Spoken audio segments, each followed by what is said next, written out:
एक गांव में हनुमान जी का प्रसिद्ध मंदिर था।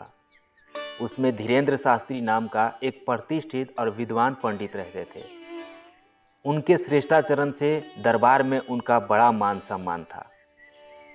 पंडित जी का स्वभाव था कि वह बिना समझे बुझे किसी भी कार्य में हाथ डाल देते थे और जिस बात को मुंह से एक बार कह देते उसका पालन अवश्य करते थे। एक दिन पंडित जी के साथ अजीब सी घटना घटी। जब पंडित जी अपने घर में भोजन कर रहे थे कि अचानक उनके भोजन में एक बाल पड़ा हुआ मिला। पंडित जी क्रोध में आकर अपनी पत्नी से बोले, देखो पंडिताइन, मैं पहली गलती तुम्हारी माफ़ कर देता हूँ। अगली बार ऐसा हुआ तो सिर का बाल मुड़वा दूंगा। बेचारी पंडिताइन अपनी पति का बात सुनकर भयभीत हो गई और सावधान रहने लगी। अगली बार वह जब भी पंडित जी को खाना देती तो अपने बाल को खूब संभाल कर बांध लेती, परंतु होनी को कौन रोक सकता है, वह तो होकर ही रहती है। अगले दिन जब पंडित जी फिर से भोजन करने बैठे तो उनके खाने में एक बाल निकला। पंडित जी बहुत गुस्सा हुए और उन्होंने नाई को फ़ोन लगाया। हेलो ठाकुर जी, आप अभी अभी तुरंत मेरे घर आ जाइए, मेरे पत्नी का सिर मुड़वाना है।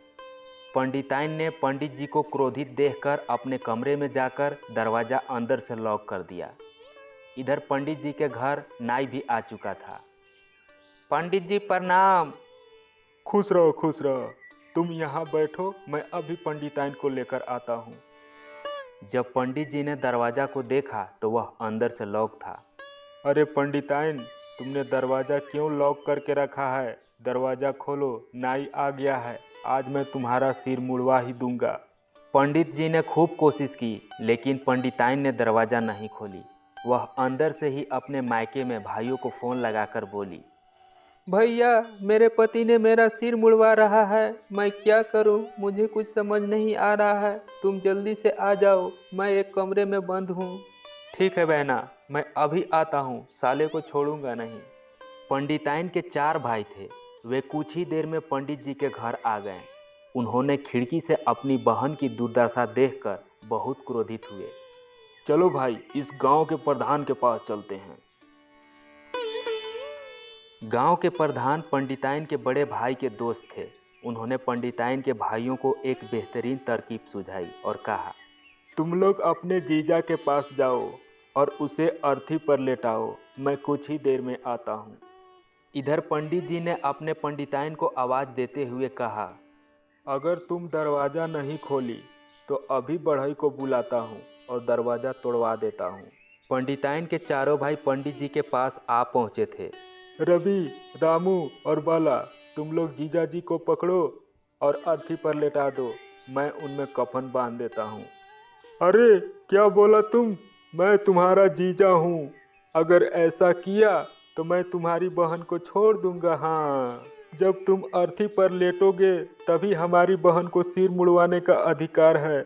अगर तुम जिंदा रहोगे तो कैसे मेरी बहन सिर मुड़वाएगी? खबरदार, मुझसे दूर ही रहना, वरना मुझसे बुरा कोई नहीं होगा। पंडिताइन के भाइयों ने पंडित जी को जबरन पकड़कर कुर्सी में बांध दिया। इधर प्रधान जी भी आ चुके थे और बोले, पंडित जी क्या हुआ? अरे प्रधान जी, देखिए तो, इन जालिमों ने मुझे बांध रखा है, मुझे मंदिर जाना है, रस्सी खोल दीजिए प्लीज। नहीं नहीं पंडित जी, अभी आपको अर्थी पर लेटाना है। पर प्रधान जी, मेरा कसूर क्या है जो आप लोगों ने हमें रस्सी से बांध रखा है? पंडित जी, अगर आपको अपनी पत्नी का सिर मुड़वाना है तो आपको अर्थी पर लेटना ही पड़ेगा, क्योंकि पति के जिंदा रहते पत्नी का सिर नहीं मुड़वाया जाता। जब आप ऊपर चले जाएंगे तो आपकी पत्नी सिर मुड़वा लेगी। पंडित जी को गिड़गिड़ाते हुए देखकर पंडिताइन को दया आ गई और वह बोली, छोड़ दो मेरे पति को, चाहे जो भी हो, मैं अपनी पति की ऐसी दुर्दशा अपनी आंखों से नहीं देख सकती। यह मेरे देवता है, इनको दुख देने से मेरा सर्वनाश हो जाएगा। वह दरवाज़ा खोलकर बाहर आई और अपने भाइयों से उसे छोड़ देने का आग्रह किया और रोते हुए बोली, भैया छोड़ दीजिए इन्हें जो अच्छा लगता है करने दीजिए। अगर इनकी खुशी मेरी सिर मुड़वाने में है तो मैं मुड़वा लूँगी, लेकिन मैं इन्हें ऐसी हालत में नहीं देख सकता। पंडिताइन के भाइयों ने पंडित जी को खोल दिया और सभी लोग पंडित जी से माफ़ी मांगे और कहा, पंडित जी, भले ही आप वेद धर्मों का ज्ञानी हैं, पर पत्नी भी एक धर्म पत्नी होती है।